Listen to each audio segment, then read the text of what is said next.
साफ शफाफ इंतखाबात यकीनी बनाएंगे। काबीना में किसी एक सियासी जमात पर पाबंदी के हवाले से कोई बात नहीं हो रही। PTI समेत तमाम जमातों को इलेक्शन में हिस्सा लेने का हक है। 9 मई मुकदमात एक कानूनी अमल है। इस कानूनी अमल से किसी को इलेक्शन से रोका जाएगा तो कानून पर अमल करेंगे। नवाज शरीफ 3 दफ़ा वज़ीर आज़म रहे, बड़ी जमात के सरबराह हैं। किसी भी सियासी जमात का सरबराह मिलना चाहता है तो क्यों नहीं मिलूंगा। करेंसी मार्केट में गैर कानूनी सरगर्मियां रोकने का क्रेडिट मिलिट्री लीडरशिप को जाता है। FIA और कस्टम के महकमे ठीक काम कर रहे होते तो फौज से दरख्वास्त ना करता। निगरान वज़ीर आज़म अनवरुल हक काकर का दुनिया न्यूज़ के program on the front with Kamran Shahid को इंटरव्यू। कायद नून लीग नवाज शरीफ लंदन से सऊदी अरब पहुंच गए। नवाज शरीफ निजी एयरलाइन की परवाज से जद्दा पहुंचे। सऊदी अरब में 1 हफ्ता क़याम के दौरान उम्रा अदा करेंगे। 17 या 18 अक्टूबर को दुबई पहुंचेंगे। नवाज शरीफ के पाकिस्तान जाने के लिए दुबई से स्पेशल तैयारा बुक करा लिया गया। खसूसी परवाज को उम्मीद पाकिस्तान का नाम दिया जाएगा।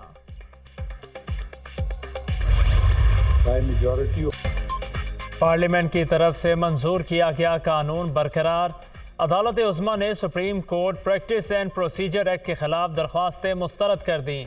सुप्रीम कोर्ट के फुल कोर्ट बेंच ने 10-5 के तनासुब से फैसला सुनाया। Justice Ijazul Hasan, justice Munib Akhtar, justice Mazahir Ali Akbar Naqvi, justice Shahid Waheed और जस्टिस आयशा मलिक ने इख्तलाफ किया। 10 जजेस के अक्सरियती फैसले में 184(3) के इस्तेमाल के लिए जजेस की 3 रुकनी कमेटी का क़याम दुरुस्त करार दे दिया गया। फैसले में 184(3) के मुकदमात में अपील की माजी से तलाक वाली शिक मुस्तरद कर दी गई। शिक 7-8 के तनासुब से मुस्तरद की गई। आइंदा मुकदमात में अपील का हक देने की शिक बरकरार रखी गई है। शिक के हक में 9-6 से फैसला दिया गया। फैसला टेक्निकल था इसलिए ताख़िर हुई। फैसले की वजूहात बाद में जारी की जाएंगी। वकला ने अच्छी मुआवनत की, शायद लाइव कवरेज को जारी रखें। चीफ जस्टिस काजी फाइज ईसा ने फैसला सुनाया।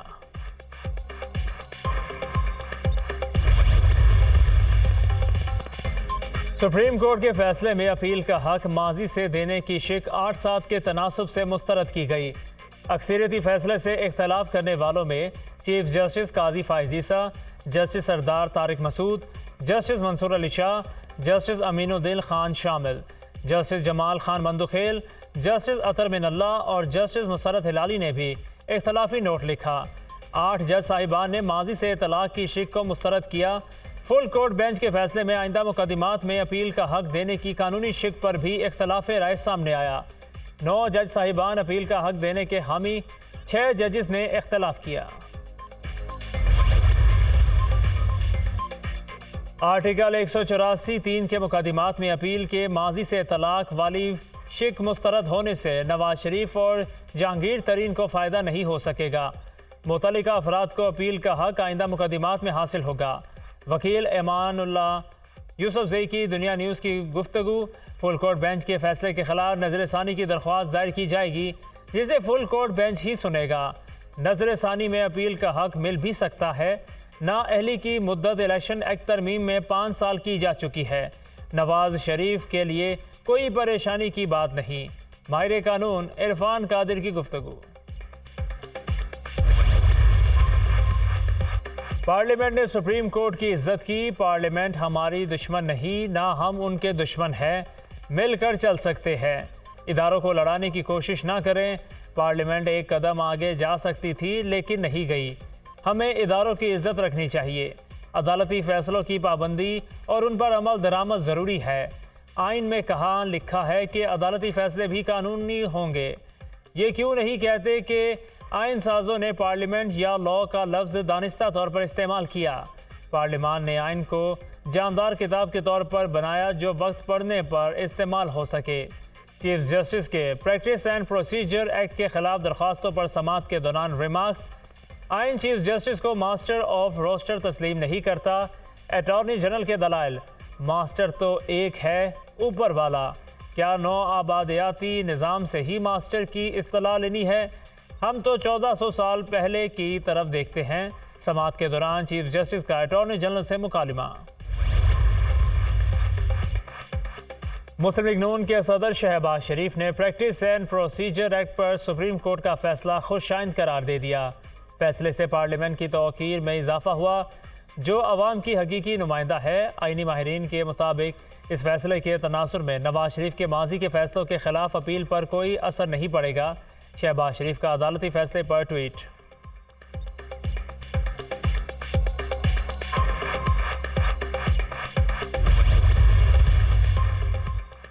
सारे तजर्बे फेल हो गए, तजर्बा एक ही कामयाब रहा, वो है नवाज शरीफ। अवाम परेशान है, इसलिए नवाज शरीफ आ रहा है। मुश्किलात से कैसे निकलें, हल नवाज शरीफ बनाएंगे। लीगी कायद कौम को अच्छे दिन दिखाएंगे। 2024 से 2029 के 5 साल में पाकिस्तान को मुआशी तौर पर नाकाबिल तस्खीर बनाया जाएगा। नौजवानों को रोज़गार मिलेगा। चीफ ऑर्गेनाइज़र नून लीग मरीम नवाज की NA 128 और NA 129 के बल्दियाती नुमाइंदों और कारकुनों से खिताब। नून लीग के रहनुमा शहबाज शरीफ से JUI के सरबराह मौलाना फजलुर रहमान की मुलाकात। दोनों कायदीन का मुशावरत से आगे बढ़ने का फैसला। बहरानों से मिलकर ही निपटा जा सकता है, दोनों कायदीन का इत्तेफाक। नवाज शरीफ की वतन वापसी के बाद सियासी और जमहूरी निज़ाम मजबूत होगा।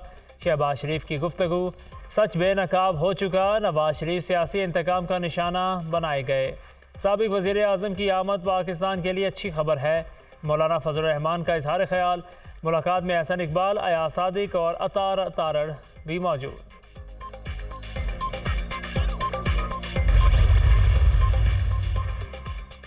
सदर मुस्लिम लीग नून शहबाज शरीफ से साबिक अरकान असम्बली मलिक रशीद अहमद खान, मलिक अहमद अली खान और मलिक अहमद सईद खान की मुलाकात। मुल्क की सूरत हाल और नवाज शरीफ के इस्तकबाल पर मुशावरत। शहबाज शरीफ ने पार्टी रहनुमा और कारकुनों के जज्बे और 21 अक्टूबर के लिए भरपूर तैयारियों को सराहा। शहबाज शरीफ से साबिक MN ने राना मुबशर इकबाल और रहनुमा मुस्लिम लीग नून तलहा बरकी की भी मुलाकात।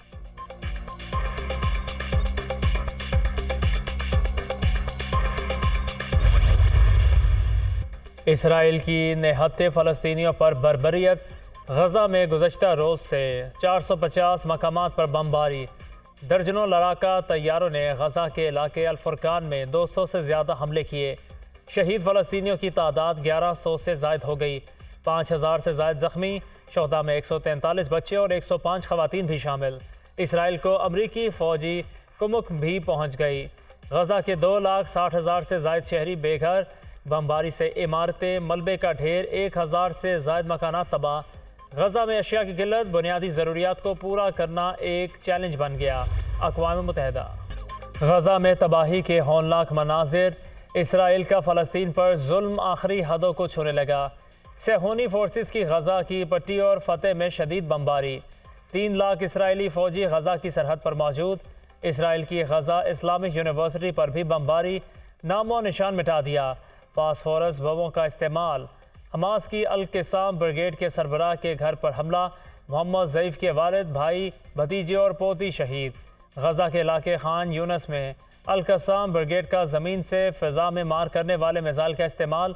इसराइली तैयारों पर 2 मिसाइल दाग दिए। फ़लस्तीनी अवाम के साथ खड़े हैं। सऊदी अरब फ़लस्तीन की हिमायत में सामने आ गया। गज़ा में बढ़ती कशीदगी रोकने का आज़म। गज़ा और उसके गिरदोनवा में लड़ाई बंद होनी चाहिए। ख़ित्ते में जंग का दायरा वसी होने के हक़ में नहीं। उधर चीन का भी गज़ा में जंग बंदी पर जोर। जंग से नहीं, बातचीत से मसाइल का हल तलाश किया जाए। चीनी वज़ारत ख़ारिजा।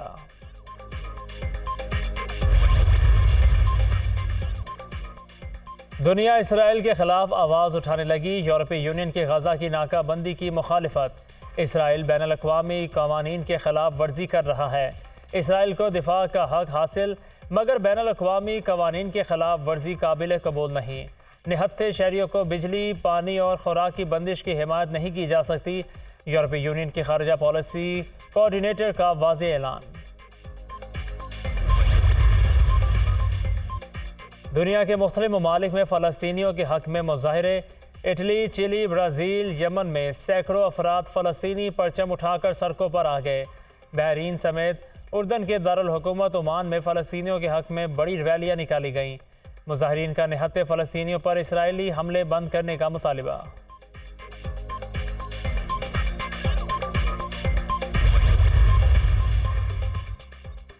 इसराइली वज़ीर आज़म नेतन्याहू का अमरीकी सदर जो बाइडन को फ़ोन, फ़लस्तीन के ख़िलाफ़ अमरीकी इमदाद का मुतालिबा किया। जो बाइडन की नेतन्याहू को हर मुमकिन मदद की यकीन दहानी। अमरीका इसराइल को F-35 जंगी तैयारा देगा। हर इसराइली शहरी का तहफ़्फ़ुज़ यकीनी बनाएंगे अमरीकी सदर।